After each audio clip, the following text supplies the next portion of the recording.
Hello. I'm yours, Sipho Mudenda. I come to you from Consultancy. We help motivated professionals and young professionals navigate their career pathways.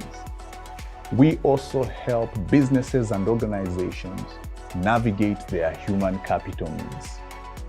Today, let's talk about job rejections. What I'm talking about is, hey, you failed a job interview. And you get the phone call to tell you, look, you didn't make it, or you get a regret letter. And in most cases, you don't even get any feedback. Now, no one enjoys getting turned down for a job, especially when we consider the preparation you put in.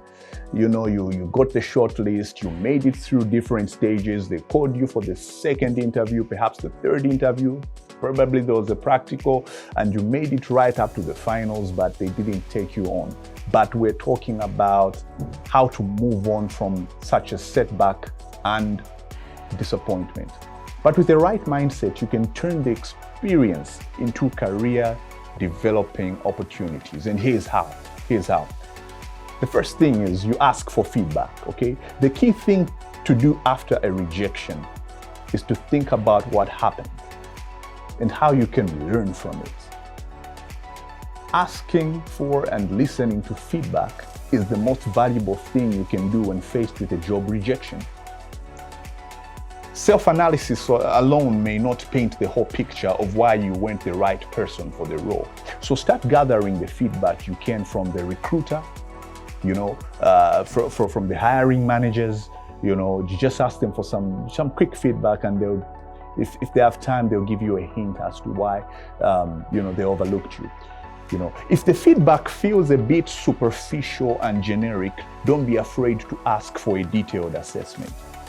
Remember, you put in a lot into the process, and after all, you're entitled to get some actionable insights at the end of it. The next thing you can do is to review and reflect. Listen, once you've come to terms with the employer's decision, the potential employer who didn't pick you, it can be tempting to brush it aside and never think of it again. But you will be passing up on a significant learning opportunity.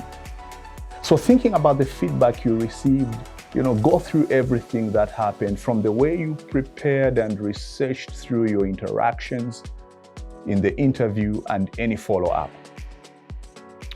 And especially if the process took place in stages, like I earlier hinted you, maybe, you do some kind of aptitude test, they call you for interview 1, 2, you can rank your performance for each part and determine where there's room for improvement.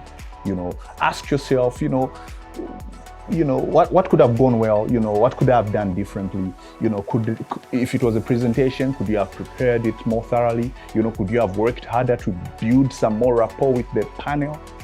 Did you focus too much on technical issues at the expense of showcasing your softer skills? Were there any questions you feel you could have answered better? Just a self-review, and it gives you some telling insight. There's always room to improve, so use any setbacks to shine a light on these areas. Identify learning and build a personal development plan. That's the next thing you do. Build a personal development plan. Think about feedback from past rejections. If you're really on the job hunting market, you could be going through for the first time. Are there any recurring themes? Are there some common things which are coming up which are holding you back from clinching that that job? What should your development priorities be? So make notes of any weaknesses or issues you have to do something about. Use them as a focus for the way you approach your preparation for the next opportunity. Okay?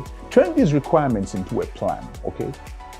What can you do to fix the gaps in your performance? Depending on the issue, there could be some training or informal coaching which you can undertake.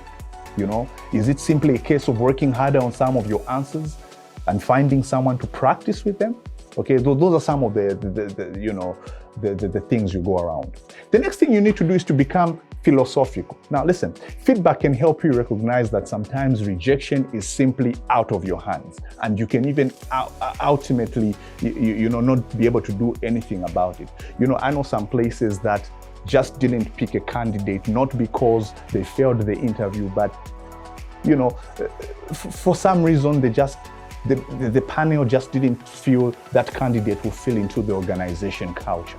So technically, you could, you could be, a strong candidate, but maybe the company culture doesn't fit you. There's nothing you can do about that, okay? So if the interviewer prefers someone with extensive client management experience, for example, and you don't have that kind of experience, there's nothing you can do, okay? So the key thing is to plan and focus on the things you can realistically change, okay? Do you need to know a software application?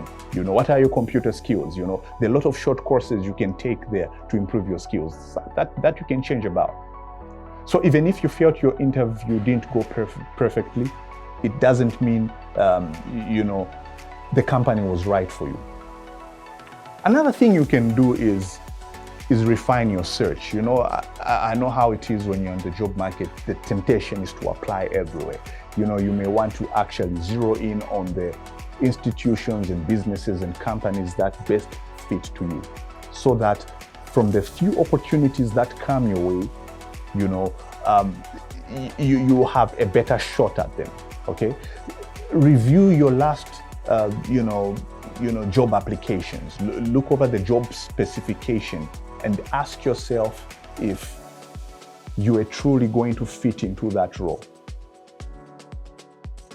If there were aspects of the role that didn't excite you, it's possible that the interviewer noticed this too.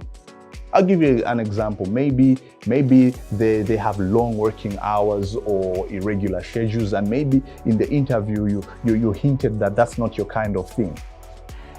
It means that's not just your kind of environment. So you have to be philosophical and honest to yourself. You can use your experience to help you refine your future job searches.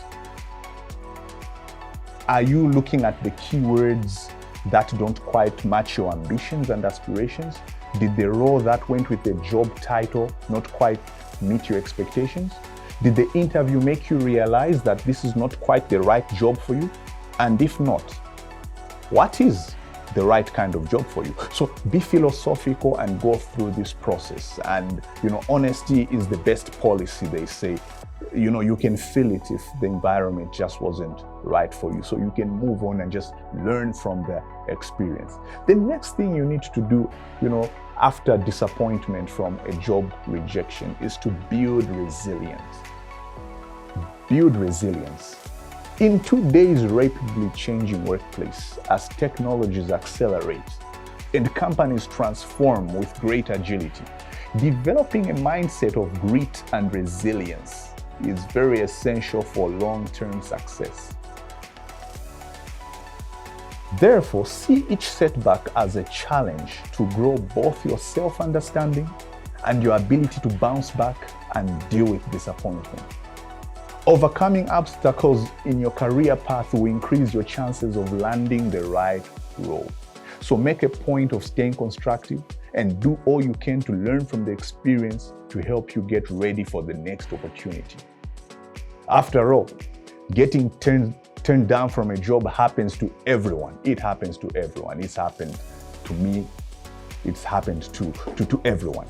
The most important thing is that you learn from the experience. I thank you and see you next time.